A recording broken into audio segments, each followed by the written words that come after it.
Show. I'm Pastor Chira, and today we launch. We launch into new mindset. We launch into new territory. We launch into new relationship. You ready to launch out? Come on and launch out with me as we go into this conversation. So today, y'all know I'm always excited. I'm always excited because I'm just excited about this show and everything that is happening with it. But those that come on to share in these conversations with me, I'm just excited. And this is a person that we have history and we have been talking even prior to this, and I'm about to bring him in. His name is Minister Marc Britt. I think he's a pastor though, but we'll get into that in a second. Minister Marc Britt, and he is a praise and worship leader. He's been a praise and worship leader. He is a songwriter. He is a soloist. He just is. And so I'm going to bring him in so he can tell us a little bit more about who he is. Hey, Marc. Hey, everybody. Listen, Pastor Chira, man, I'm so excited to be here. Man, it's been years, more than 20. That God has had our hearts knitted together and been family. So I'm excited. For those that don't know me, I'm Marc Britt. I am a worship leader. I'm a worship pastor. I am the lead worship pastor at a church in Birmingham, Alabama, which is called the Worship Center. I have been here. I've relocated from Philadelphia, New Jersey area to Birmingham about 2 years ago. I also serve a church in Mississippi where I am also there, the director of service programming. It's called the West Point Baptist Church. And then I, of course, still serve my home church. My home church will always be my home church, and that is the Change Church with Pastor Dr. Darius Daniels. And so I'm excited. As you can see, I'm here and I'm ready to go. I want to launch out. Yes, because we launch out. And I do that because every week, every time we come on and every time we do something, it's new, right? People ask me about that all the time. They're like, why do you say launch out? We're launching out. Because every experience is a launch. Everything that we do is a launch. It's something new. So we launching, Marc. Right. That's right. So you gave us a little bit of background about, the churches that you're serving and what you're doing. And I'm sorry I introduced you wrong. You are Pastor Marc Britt. Oh, that's fine. Listen here. You are. And you know what? You've earned that because of everything that you've done, those that you've served, like the way that you've come. And you've always had a love for music, but praise and worship. How did you get to that place? Wow, I can say the way I got to praise and worship is very simple. I grew up in my family church. It's called the Second Baptist Church of Franklinville. Many people may know my younger cousin. He's an R&B artist. His name is Bilal Oliver. He and I were like the star singers you would have in our family church. Any song you needed, they wanted you to tear the church up, they called on Marc and Bilal. And as I grew older, my parents released me and allowed me to join the church, which were only about maybe 10 blocks away. It was called Full Memorial Temple, where I was able to meet you and Pastor Chira. I was able to meet. And from that moment, there was a fire that was ignited inside of me for music, and not just music, but then praise and worship. And through there, I was able to connect with a lot of people. Jonathan Nelson, J.J. Harrison, Stephen Ford, and the list goes on of the amount of people that I had the opportunity to sing with, to sing background for, and some of those same people I still sing with today, and actually have become my lifelong friends. And so that there, Fort Memorial, 4031 Germantown Avenue, to say the least, is the place where the fire of praise and worship was ignited inside of me, and yet still burns today. And and we do that is a place where a lot of us were ignited, right? A lot of things happen in that place, and praise and worship music, the music ministry is what we were most known for, right? We were known for the music, the choir, the anointed voices, all of that. That's what we were known for. But we really got a passion and a heart for ministry. Not only just ministry, but what were we told all the time? 5-star. If it's not 5-star, we're not doing it, right? That's right. And so how does that still transcend for you even today in what you do? The way it transcends is very simple. One thing that Bishop taught us was excellence. And so I live this model now. It's anything, everything, or nothing at all. So I believe, God, that Lord, if you called me, then I'm willing to do anything you've called me to do, and that includes everything. And if I get too high and mighty that I can't do anything, I can't do everything, then God, I don't want to do nothing at all. So, we had a great music ministry, but we came and cleaned the church. We did a whole lot of stuff. And so for me, one of the ways that translated is when I left there, I left with a passion, not just for music, but I wanted it to sound right. I wanted the video to be right. I remember we had this big box that somebody had given the church, and Bishop gave me a video camera. And I went on and I decided that I was going to try to edit services, and we would go to convocation. I was putting stuff up on the Yes. screens before that was popular. We did all of that. And something, today in my life, I have made a living. And what I mean that I have made a living, a blessed living that I'm honored to say that comes from God from that level of excellence. Every ministry that I serve, I pushed him to excellence through all of those avenues that started there. So it, for me, is many people, I can say that when I left Fort Memorial and I went to a church called the Church of Christian Compassion, and I served there for 10 years. While I was at that church, I lost my job. I was laid off at Comcast. I was a manager in a call center. I was laid off, and that was over 20 some years ago. And I humbly say I have never worked another full-time job since. God Ever? took ever. Everything that I learned from that day, I launched out, Pastor Chira, on faith. And even when I was only making $175 a week, God kept my car, my house, everything I needed. And it was from the desire to have excellence. And people saw that. And as people saw it, they believed in it. They sold into it. And today, my wife and my life is blessed as a result of the excellence that was deposited in me over 20 some years ago. So you are literally saying that excellence, God's excellence, not just our excellence, but the goal and the purpose and the mission and the drive to be excellent in everything that we do for him Yep. is a keeper. As a keeper and a provider. It will make ways out of no ways, even sometimes when you feel like you're in the midst of a desert. You just got to hold on to that. It's faith. And a lot of people don't really know how to hold on to that faith because we want to see it. I didn't see it. I tell this story to everyone. I made $175 a week. If you do the math, at the end of the year, that was $7,000 a year. I served the ministry for 10 years. In 10 years, that was $70,000. But I want to say that in that 10 years, I bought a new car. I upgraded my home. I did all of that because God made a way. He provided a river in the desert. And I don't know how. And because of that, I never took my excellence and dumbed it down because of what I got.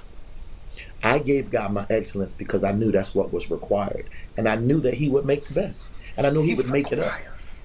And because he required it, I said, Lord, even though I'm not getting what I think I deserve, I still trust you. And I led in one of the largest churches. We had over 3,000 seats in our sanctuary. And I led in that church. And many people thought, oh, you're leading there. You're getting all this money. And you're the man. And I was like, I went home every week with a check for $175. But it's because God called me to that.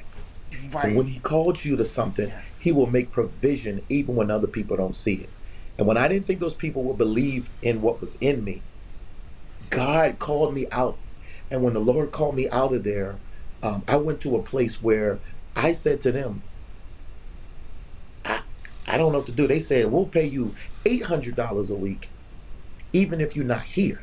I said, wait, this is unheard of. So I went from 175 to 800. And God from there just kept going up and up. But it was as a result of me never giving up on my excellence. And every round, my excellence got better and better because I studied to show myself approved. And because you were focused in it, right? And it was like, I'm not doing this for you. I'm doing this for God. This is my calling. This is my purpose. This is my destiny. This is my drive. This is who he has made me to be. Like, I'm not just coming and doing this because for giggles. I'm coming here because this is my calling. But now you have those that don't see that kind of worth. They don't see the worth in the work. They don't see that.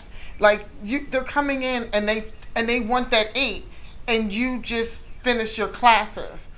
How are we teaching our young people today that the drive it's not about what you make in your pocket, but it's about what you're making in God, how you're making yourself in Him? How do we get our young people to understand that today? I think it's a very simple formula for me. The very simple formula is we teach our young people to be healthy. I think our young people are. There's a book. It's Peter Scazzars. He says you cannot be healthy spiritually unless you're first healthy emotionally. It's called the healthy emotional spirituality. And I think that a lot of our young people are so emotionally unhealthy that they have high demands because they typically don't trust anymore.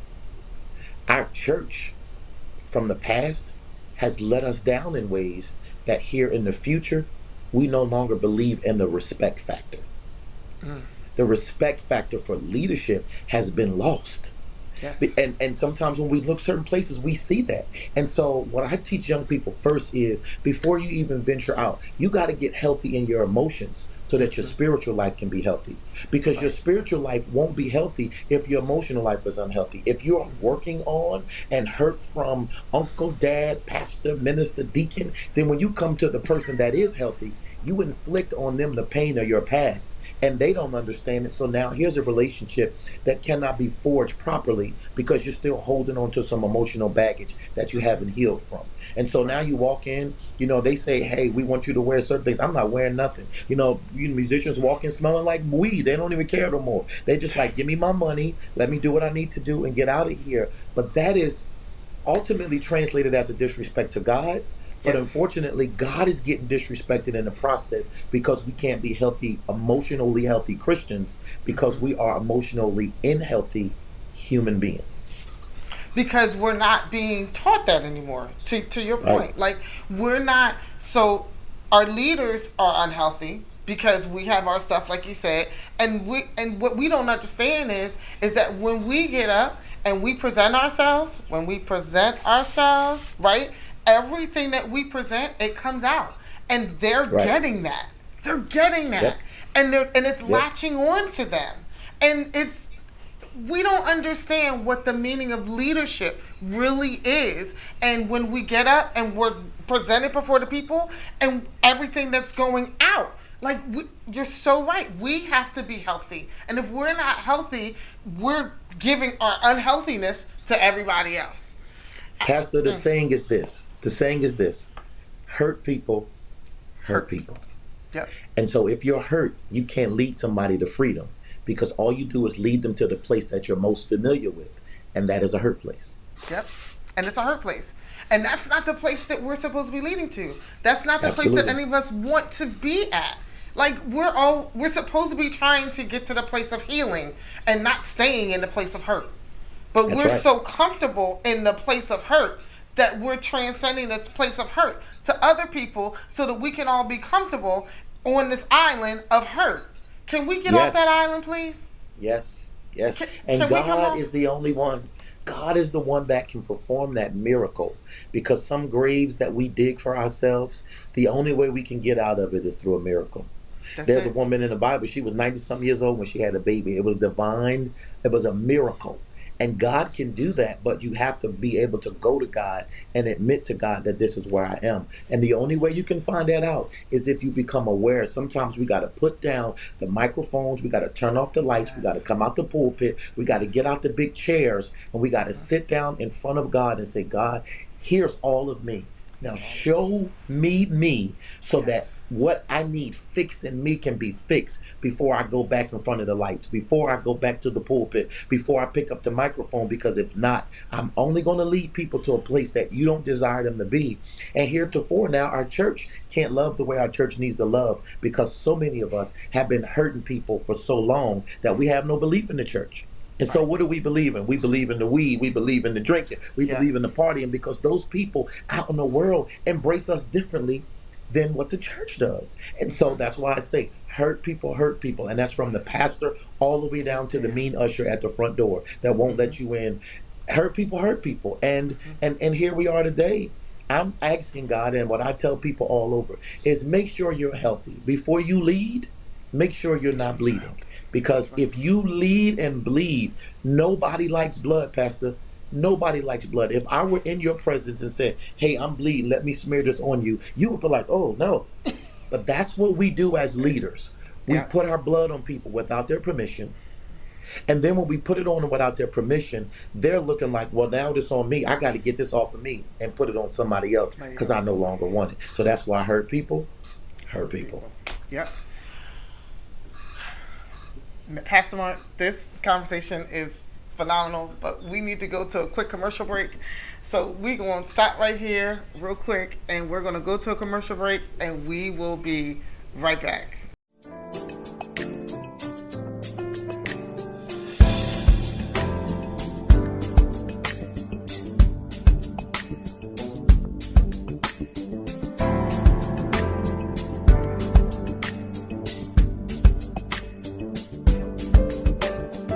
You can join us virtually or at the church, located at 458 East Rittenhouse Street in Philadelphia, Pennsylvania.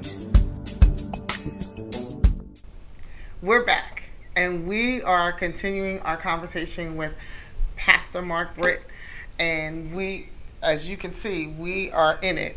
We in this conversation because it's so much, Mark, that we can talk about because of just where we are today as leaders, right? And we've always been leaders, but now we're leaders in a different way. And Right. you have a whole slew of those that you are teaching and that you are imparting into of how to be good, healthy leaders. How do you do that? What do you do? I'm going to make this quick, fast, and easy as best as possible, but I'm going to walk you through this journey, and this journey will really help to change the life of many people. I grew up, I didn't realize it until later, and this story will tie together, that my father had left the home at the age of 8 for me. I didn't really know that. So I want to go back to where it first started for me, Pastor Chira, and that is at Fort Memorial Temple. It started there. When I got to the place in life where I was like, it's time to move on, I remember these words that started my journey of being unhealthy. I love him. He's my bishop. I love him. God rest his soul. He's an amazing man, done a lot of things for me. But Bishop Ford looked at me and said, if you leave, you will never be nothing. He said, if you leave, I gave you every chance that you have, and I made you. And that thing caused my heart to become filled with stones, because I actually believed that, because I respected and trusted him so much. So for one whole year I sat and I did not minister. I sat in the church in the back because I did not think that I would ever have the opportunity to become better. And so as time went on in life, I built this wall stone. So I had a stone in my heart from my father, stone in the heart from my spiritual dad. I got to a church, and for 10 years I served there, and I allowed them to give me anything because I didn't believe in myself. So during that time, stones filled my heart, and my heart became so stony that all of the pain that I had on the inside, I held it in. But when people tried to reach into me, they couldn't get in because my heart was there. So relationships were not fostered. I did not trust pastors. I did not trust many men in my life, period, because I'm like, hey, the man who loved me the most, my dad, stepped away and left. Why should anybody else care? Moving forward, I went to a church. I served at Church Change Church of Pastor Darius Daniels. He looked at me and said, something ain't right. He sent me all the way to a place in Charlotte, North Carolina, where they worked by the power of the Holy Spirit to break off stones that were in my heart. And my heart was so broken. And I realized then that I used the stage as amnesia. Not amnesia. I used the stage as a way to cover up the pain in my life. So as long as there were lights in front of me, I didn't have to think about all the stuff that I went through.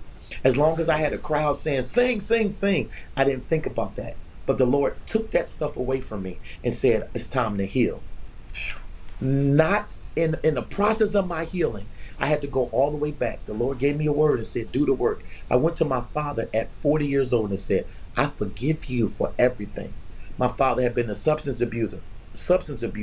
He looked at me with tears in his eyes and said, that's all I wanted to hear you say. That's all I wanted to hear you say. And the journey of being healthy began. Because I realized that the power of forgiveness wasn't just for the person, but it was for me. Yep. And as a result of that day, God opened up my life.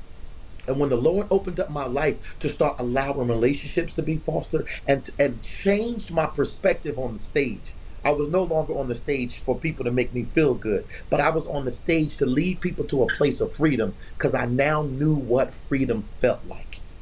In being free, God took not only my influence, not only my salary, not only my relationship, my marriage, and he pushed it up 10 times and made a blessing out of what I consider to be a mess in my life. Turn me around. And so today I teach people this one thing. Listen, if it was with your mother, if it's with your father, if it's with your pastor, no matter what it was, if you can deal with the pain of your past and allow God to heal you from all the things that you knew you needed but you didn't get. Sometimes our parents have moved on. You got to write a letter and say, I forgive you for the stuff that you didn't do for me. That pastor, I forgive you for the stuff. Forgiveness is so powerful, Pastor Chira, that my life today, God can now trust me to stand in front of people because he know I'm not going to hurt them, but he know I am going to help navigate their lives so that they can be healthy. And for me, that's what I did. That's how I moved through it. I'm not mad at Bishop Ford for saying those words. I'm actually happy because he helped me to deal with the pain that I had from my father. Right. And now here I am today saying, for by this I know, my God, that the Lord favors me, that he did not allow the enemy to triumph over me. And now I'm more than a conqueror. And I can teach people what it's like to be free because the Bible says, who the Son sets free is free indeed. I got my That's papers. my testimony. My God. Listen, the deed, I'm free indeed. When My you God. get your papers, Indeed. listen, you can't take this from me. You can't. Indeed.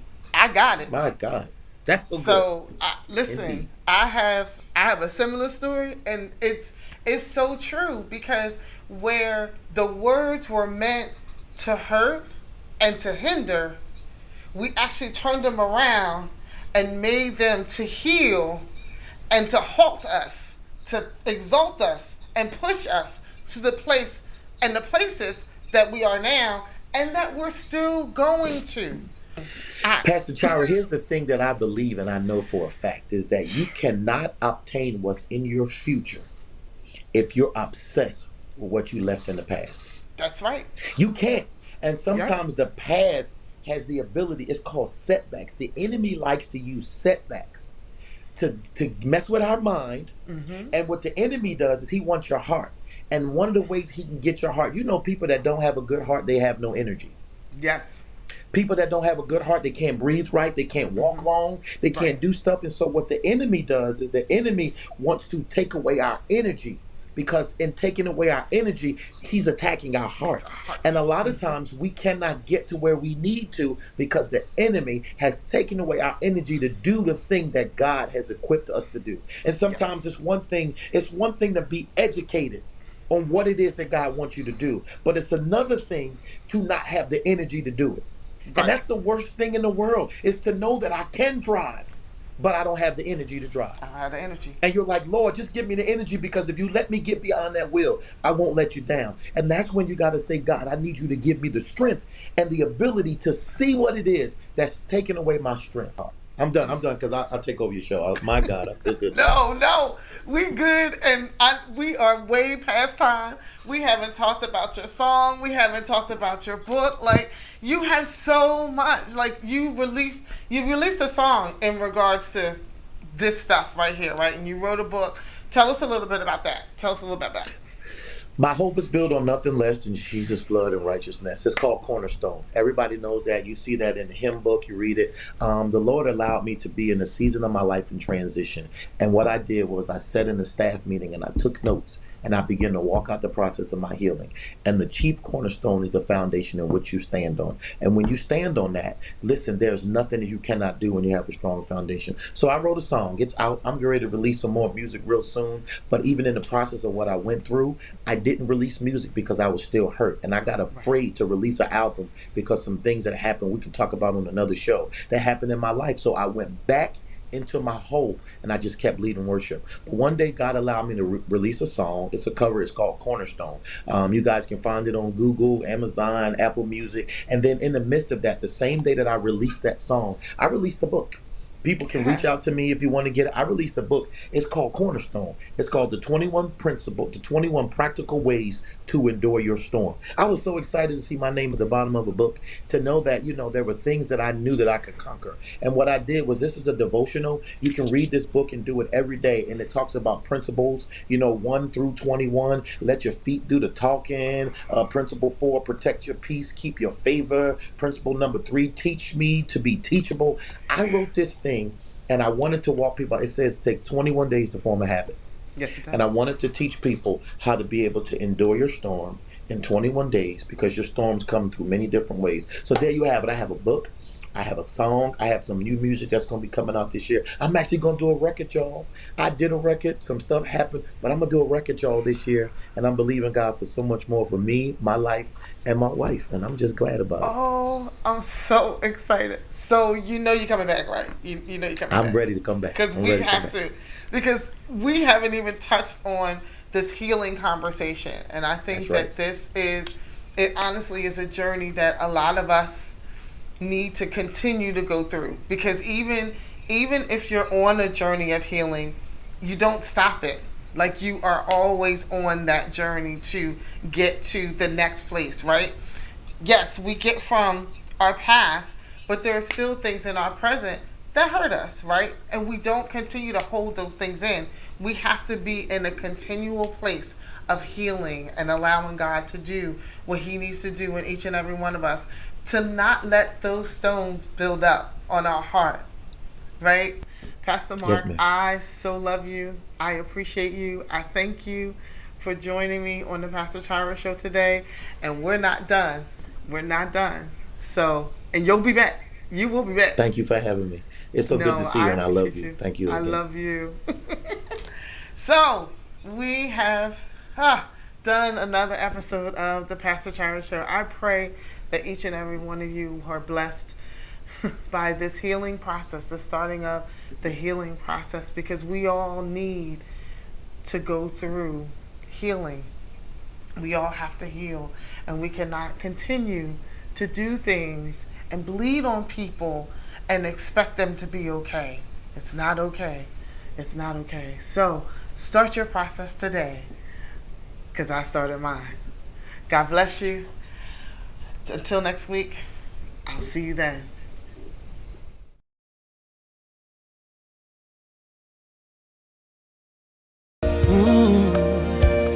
I trust in your name. Yeah. Come on, let's raise this praise together. My hope is built on nothing less Than Jesus' blood. than Jesus' blood. Thank you for your blood, and Father. righteousness. So I dare not I try dare